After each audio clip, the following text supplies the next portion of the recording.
Hey guys, so as I have been talking with more and more people, especially about investing, I am getting questions about whether or not you should invest or pay off debt.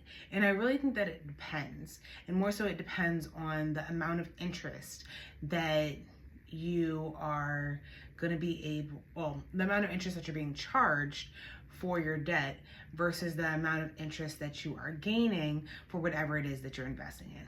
For example, if you are getting back maybe a 10% average return on the S&P 500, but your debt is at about 4% or 5% return.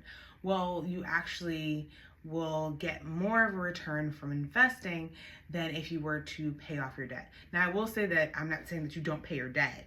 I will say that it's more that you will still pay your minimum balance on your debt and then still investing at the same time.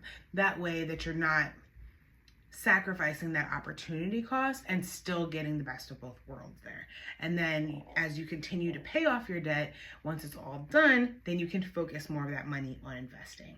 It doesn't necessarily work the same when it comes to saving. If you do not have an emergency fund, focus on your emergency fund while paying your debt minimums first and then go into investing.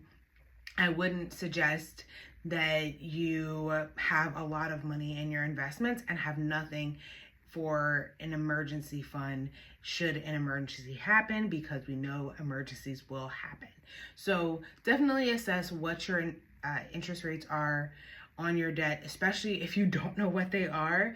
You need to make sure that you're writing those down and paying them off accordingly. If you have any high interest debt that is a credit card that's in that 20+% and you're carrying balances, pay that off first before you invest. With the amount that you're investing, you will not be making that up from the amount of money that you're paying in fees. So go ahead and pay off that debt when it comes to your credit cards, because it's just way too high, and then go ahead and pay for your investments. Best of luck.